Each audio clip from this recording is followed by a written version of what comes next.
Now, there are a lot of moving parts going on. It's complicated and a lot of functions within the banking process.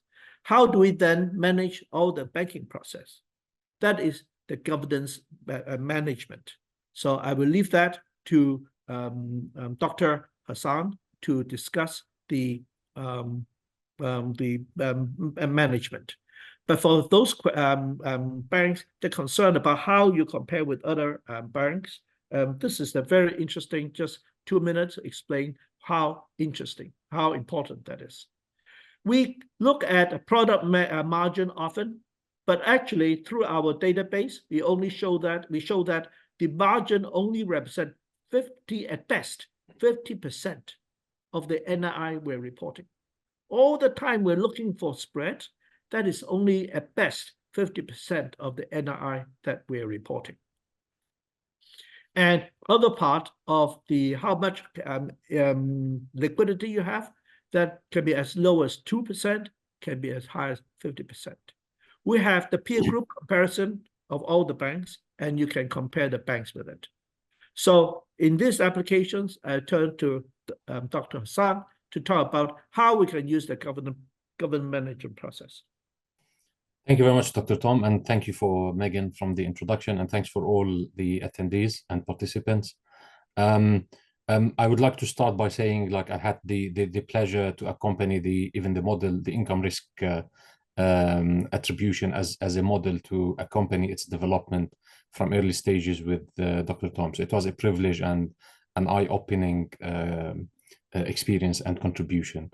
Following that experience, I can say that the income risk and its methodology are not just a model, it is a whole methodology that is developed with the bank management and bank governance towards efficiency and governance at heart. So it's not only a technology solution, it is a whole methodology and paradigm shift.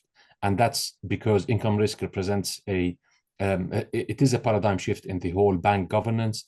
Traditional approaches often struggle with fragmented risk assessments where different risk types are treated in silos. Probably all practitioners can and have heard this word a lot, especially from regulators' perspective, the siloed approach.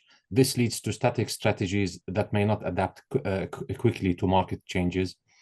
Furthermore, communicating complex risk concepts to diverse stakeholders can be challenging, while income risk addresses these issues by doing several things. One of them, it helps providing a holistic risk integration. It breaks down barriers between different risk types, integrating interest rate risk, credit risk, and liquidity risk into a unified framework, supporting automatic compliance with regulations like the FRTB and the IRRBB regulations, which are market risk and banking book related regulations. It also provides a dynamic strategy alignment. The model enables banks to continually assess how market changes impact their strategy objectives, ensuring a fluid and responsive strategy and strategy development. It also provides an enhanced stakeholder communication. Income risk's intuitive visualizations and clear attributions of risk factors make it easier for board members, regulators, and shareholders to grasp the bank's risk profile and performance drivers.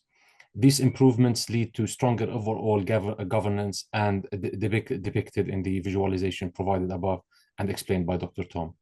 Our research that has accompanied the development of the income risk has showed that our new model transforms key governance processes across various committees.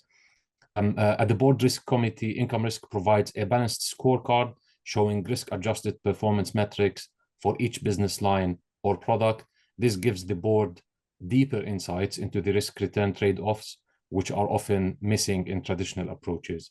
At the ALCO, the Asset Liability Committee, the model directly links changes in economic value to net interest rate income and market risk exposures.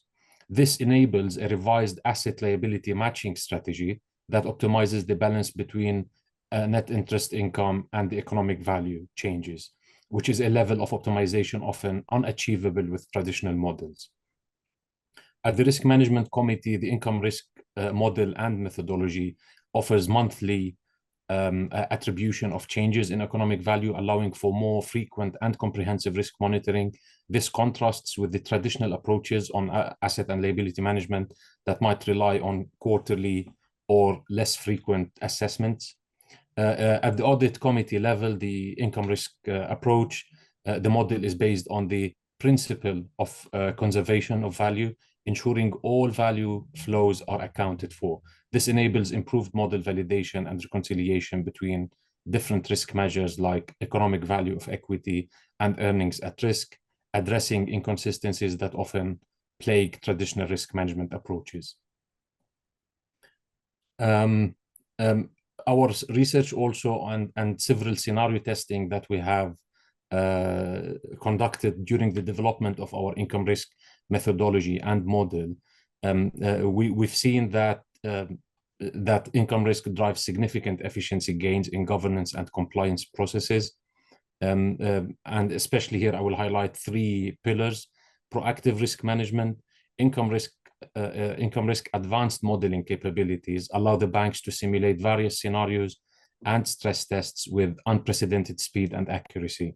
This foresight empowers management to address potential risks before they materialize, a stark contrast to the often reactive nature of traditional risk management approaches. The second pillar on the efficiency gains is the streamlined regulatory compliance. The income risk framework itself is a comprehensive approach to risk measurement, which aligns closely with the emerging regulatory standards. This makes compliance more of a natural outcome from the income risk model rather than a burdensome process, potentially reducing compliance-related workload. The third pillar is on the accelerated issue resolution with income risk. And here, when I say accelerated issue resolution, you can think of enterprise risk management in a bank and all the requirements around it when it comes to data management and data pipeline and analysis pipeline. With the income risk, banks can identify issues very much faster, up to 50-60% based on our research and testing of the model, and resolve them with 30-40% less time quickly than compared with the traditional approaches or traditional methods. This is due to several factors: real-time risk monitoring capabilities in the platform, granular performance attribution, allowing for quick identification of risk drivers, scenario-based planning capabilities that enable rapid development and testing of solution strategies, and the Gantt chart visualization that illustrates these efficiency gains across risk management, regulatory compliance, and issue resolution processes. By leveraging income risk, banks can transform their governance from a reactive, compliance-focused exercise into a proactive, value-driving process that enhances overall performance and resilience. This leads me to discuss also how income risk supports strategy formulation. Income risk, I believe it is the upper slide, Tom, the one before. Yeah. Income risk transforms bank strategy formulation by providing a comprehensive data-driven approach to balance sheet optimization and strategic planning. This model integrates peer analysis, market product assessment, strategic road mapping, and continuous performance monitoring to drive optimal balance sheet management. The income risk model serves as the foundation, informing all aspects of strategy development. It practically enables banks to conduct thorough peer analysis to benchmark performance and identity opportunities, develop a market product matrix to assess strategic options, create a balanced strategic roadmap that aligns with risk appetites and market conditions, and also continuously monitor and adjust performance to ensure strategic goals are met. This integrated approach ensures that strategy formulation is not a one-time exercise, but a dynamic, ongoing process that responds to changing market conditions and bank performance. Next slide, please. Income risk peer strategic performance analysis provides a multidimensional view of the bank's performance, which is an essential need at the senior level of the management relative to peers and industry leaders. This analysis is crucial for comprehensive benchmarking, performance gap identification, and industry leader strategy analysis, which takes place by examining the strategies of top performing peers, like the target bank, for example, in our visualization up here. We can identify successful approaches that might be adapted to your bank's context. This peer analysis forms the foundation of setting realistic, achievable strategic goals. It ensures that your strategic planning as a bank and as a manager is grounded in market realities and competitive positioning. The income risk model goes beyond simple metric comparison. It allows for detailed analysis of balance sheet structures, risk profiles, and product mixes of high-performing peers, providing deeper insight into what drives superior performance. Next slide, please. No, sorry, the upper one. So this approach allows for high potential market segment identification by mapping current and potential product market combinations. We can identify promising growth areas. Risk return profile assessment, the risk overlay on the ANSOF's matrix helps visualize the risk associated with each strategic option. And here it is worth mentioning that for every bank through the platform, through the income risk attribution platform, they can see their own ANSOF's matrix and helping them develop and devise a strategy or a growth strategy. Alignment with risk appetite and market trends. Income risk integrates market trend data and your bank risk appetite to ensure strategic choices are both opportunistic, but more importantly, prudent as well. The income risk model enhances this process by providing a quantitative assessments of each strategic options, potentially impact on key metrics like the NII, the return on equity, and risk-adjusted returns, simulating various scenarios to stress test strategic options under different market conditions. So after you've developed a strategy, you'd also stress test that strategy to see how it would perform under different conditions, offering insights into the balance sheet implications of different strategic choices. So this is a data-driven approach to the market product strategy, ensuring that your bank's growth initiatives are well aligned with its risk appetite, risk management objectives, and market opportunities. Income risk also provides a robust tool for ongoing performance monitoring and strategy adjustment, similar to the feedback loop that you have inside the income risk model.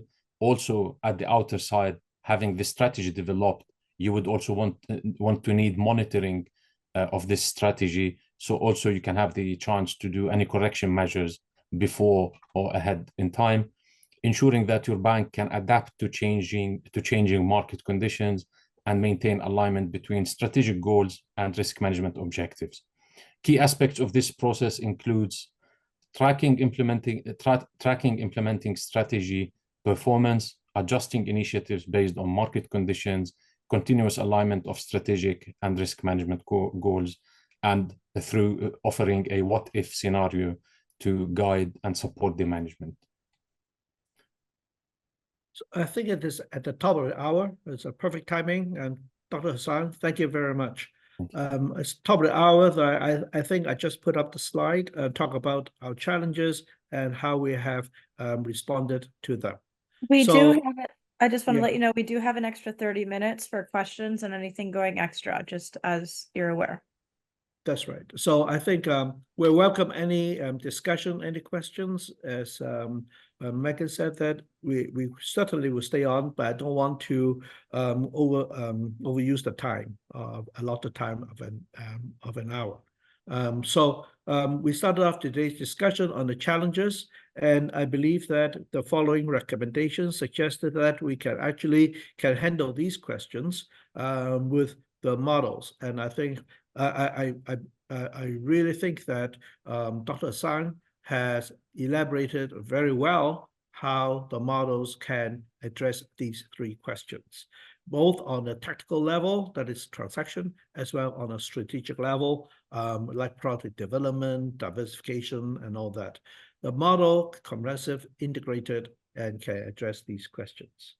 So we welcome any questions, comments, suggestions, and I'm thank you, Dr. Hassan. Stay on so that we can answer your questions.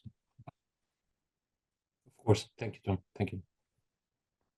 Did you get any questions through, Megan? There are no questions yet. Please feel free to ask anything. I did have one earlier just asking if they could have access to the slides. I will definitely be reaching out with that. But any other questions, please feel free to ask. Yes, some of the results, the papers and so on, we certainly, if you're interested, we'll send you the papers that we have done. And in these papers, we derive actual the models, how they are created, derived, as well as the empirical data, the simulation, and so on, to validate the practicality of the models.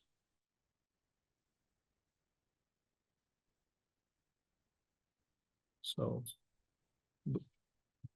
maybe without a question. Is IncomeRisk model developed as a software? Yes, it is. It is a software. Actually, it's all built in. So if you log in, then we can certainly show you a demo, and we welcome the opportunity to show you what we have implemented, and we can actually show you a lot more result actually on how to do the income attribution, EVE attribution, and how to tie them together, as well as the optimization. We also have all very interesting stuff. I need to spend more time in the slides to digest further prior to asking something insightful. And that's perfectly okay. I will reach out to everybody with a copy. Also, if you do want a copy of the recording, we will be breaking it up to, I think, about 3 parts just to make it a little bit easier to digest. And any kind of questions, feel free to ask me and I will relay them to Dr. Ho, Dr. Hassan, and Professor Murad. He had to jump off here because he has a class. So anything else, please feel free. Yep, I will definitely share the slides. If anybody has any questions about the slides, just feel free to add it in here so I can make sure to send it to you. How do you view the bank regulatory environment in the US with the promises of deregulations? Are there any upcoming changes that you foresee? Well, from what I understand, the Basel III, end of Basel, the end, right, is not going to go through the US or under a very significant watered down level after this election.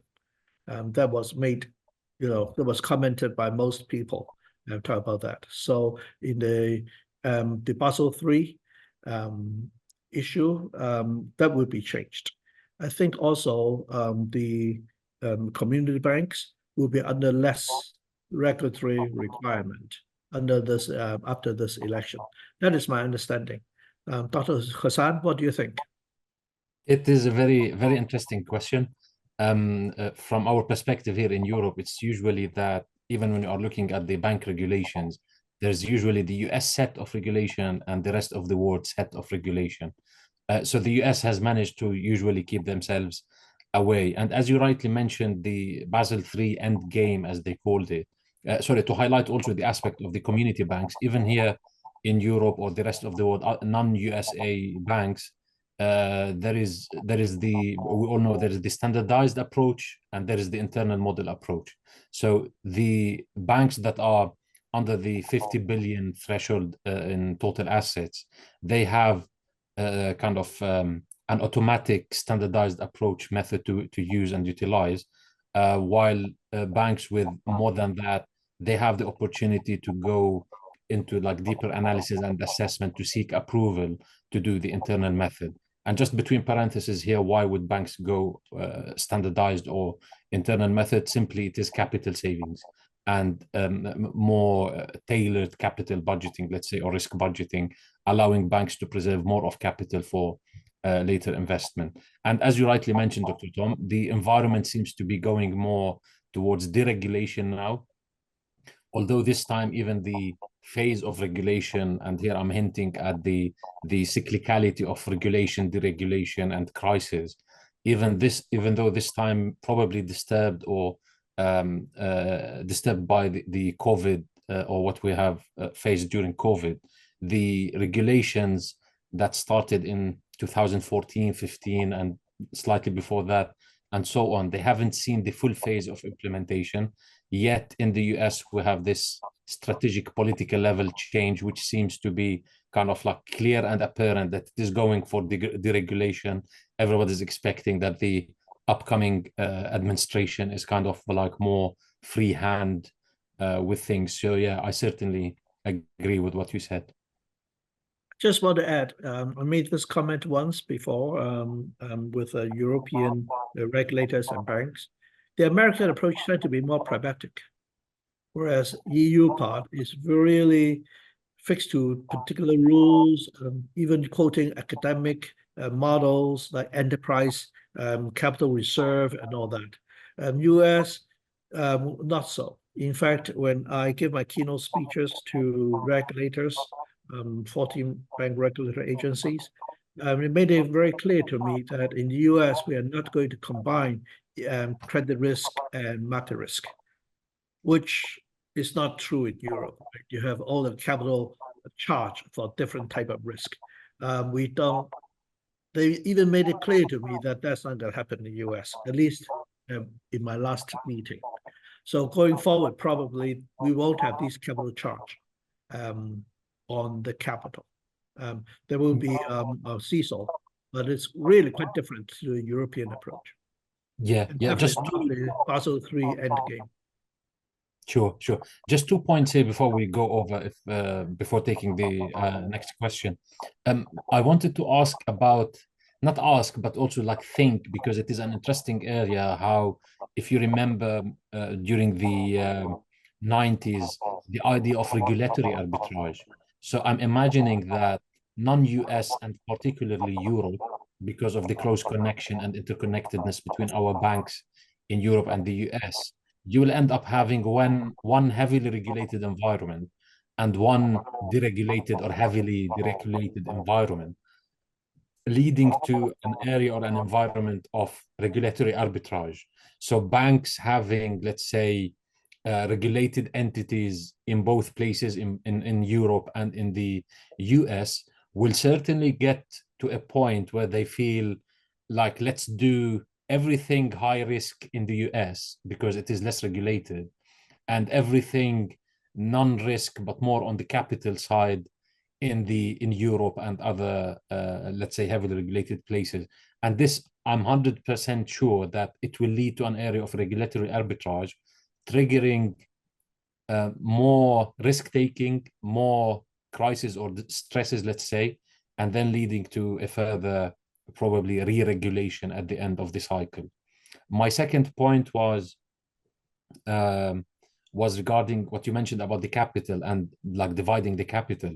Practically here we have a process that is called ICAP, the Internal Capital Adequacy Process, which is a report that has to be submitted to regulators periodically. And in that ICAP process, you have all types of risk: market risk, credit risk, operations risk, and even strategic risk layer, and so on. So this is like, I wonder how this is not is a process in the US. But I think it is also like kind of a strategic report that informs the management that, okay, the total of our bank, these are how much risks we have, this is how much capital we have, and so on. Yeah, I do want to answer the last part. I do encourage our clients to have internal management of identifying the capital reserve, right? Risk reserve on the capital side, particularly things like options and so on. So you can see in my presentation, I reconcile the book with the capital market, but part of the risk is what we have measured doesn't go to the balance sheet, but will be reserved. But for internal management, it's unlike what you just talked about, Dr. Sam, that is regulated by particular formula, particular models. Hey, we have another question. Do you have any implementations in Indian market or any channel partners? Hassan, you are more familiar with all the international approach. I guess the question is asking about the income risk itself. Oh, If income risk, I misheard. Did you say income risk? Do you have any implementations in Indian market or any channel partners? Yeah, India market. I thought that's what I heard, not income. Am I right? We're talking about India, Correct. right? yeah, As a yeah, country. I think the question is about, do we have any application on the Indian market? So is the question, Megan, related to the income risk as a platform? Does it have any branch or Yes. a partner doing that in Yes. India? I guess this is back to you, Tom. Yep. I'm not that familiar. We have our general model, income risk model is quite general. It's basically a balance sheet and so on. So I think Dr. Asad mentioned this, that the model is really quite general, irrespective of the regulatory environment. So the question is really what regulatory report and so on that income risk has to be adjusted. Remember, a lot of what I talk about is internal management. I did talk about the regulatory report, but understanding the underlying risk and so on, and therefore how it mapped into the regulatory report. So I'm not that familiar with all the regulatory requirement in India. And if I know, if you tell me a little bit more about Indian paradigm, then we can discuss the model. But once again, back to Dr. Hassan, who said that basically what we just talked about, even including the governance issue is really a model, it's generalized into different jurisdictions.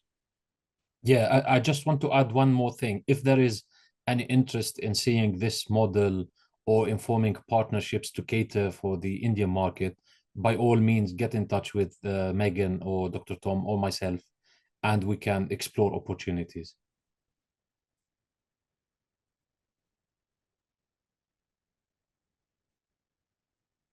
They said noted, thank you. Are there any other questions? After the failure of SVB, banks may have learned that risk is not solely dependent on the quality of the assets they have on their books, but also the duration exposure. Do you see more banks interested in managing the duration of their portfolios? I would take that first, and Dr. Simon come to that. Duration definitely is very important. It is certain under regulations. That is what we call the EVE risk under different shocks. So that is the duration, right? Now, how a lot of banks get around that duration or EVE exposure is how I started today's meeting with a question. A lot of banks simply ignore the EVE risk because they consider it as a long-term risk. They don't, it's not their biggest concern. The biggest concern is NIR. And therefore, that is how a lot of banks get through this whole by ignoring the EVE. But as Dr. Chantry said, most of the banks have opposite directions with the two risks. When rate goes up, EVE value comes down, but NII goes up. And so the common solution to that is just simply ignore EVE. So one of the messages I want to get across is that we shouldn't ignore EVE. Certainly, Silicon Valley Bank showed that it's important, but you don't have to. It's really combined. You can't separate the two that easily. And refocus on the drivers of the performance, which really drive both EVE and NII. And then you manage the balance sheet proactively. Hassan, do you have one to take? Yeah, maybe just a quick one. I'm 100% agreeing that this is one of the manifestation of this siloed approach that comes under governance. That's why we said when we were developing the model, or when I not directly developed, but accompanying Dr. Tom and the rest of the team in developing it, we had governance and strategy at the heart of the thinking of how this model should operate. And particularly addressing the issue of the siloed approach. For example, like the probably here in this case, both metrics, the NII and the EVE, probably they are part of the same report, but because they are looked at looked at differently, or probably from different committees or different subcommittees at the ALCO level. Each one of them is kind of like, ticking a box for the regulatory reporting, but not really contributing into developing a governance or an approach of how the bank should conduct business in the next phases and so on. And this is what the IncomeRisk as a model, as a software or a platform, provides client banks in avoiding. So you'll be able to see in one place, in one platform, all these risk metrics and dashboards in red, in green colors, each one of them feeding to the relevant reports on the governance structure of the bank, supporting proper governing, not only governance by the documents of the government, but properly governing the bank towards business success, and at the same time leading further to developing a strategy. So 100%, like, this is one of the sufferings of the siloed approach, looking at those two metrics separately and not putting them in one place, in one report, as you can see in this one. I think that's what Dr. Hussain talks about, right? We're putting NII and EVE risk together. So you just can't throw away one of them and just look at NII. It's a combined result. And that is why it's such a good report for regulators and the board, because on a combined level, you can see how they what I call intricately related. You can see how they're related by other factors that typically a board doesn't consider.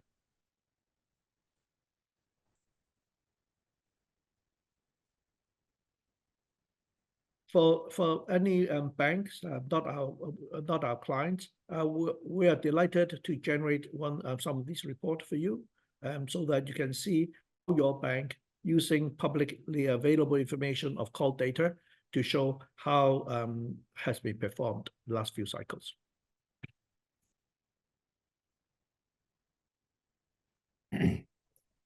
Are there other questions? No other questions at this time.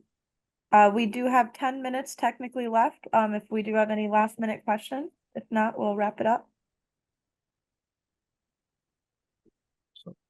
Well, once again, I want to thank everyone. And if there are any questions, as we emphasized before, just contact Megan, and we can certainly a question asked whether it's already implemented in our system. Then yes, we will give you the username and password and log in. We can do the demo, and we can certainly send you the report, the papers that were written explaining exactly how the model works and how it's applied. And if there are other further questions, so feel just type in. I just want to emphasize that once you log into our system, we do have instant messenger, direct messenger. And though you log in, you can always ask questions in the direct messenger. And we have a hive mind that actually can interface with a lot of information that we have. And finally, we do have generative AI to walk you through how to use our software for IncomeRisk. So we have all these that in relation to our platform, which we did not show because it is not the purpose of today's meeting. We don't have any questions currently, but in the webinar chat, on the side, I did add my email for anybody that does have any questions or wants to reach out for me for anything personally. Okay. Okay. So shall we close the meeting? I guess so. Okay. Thank you very much.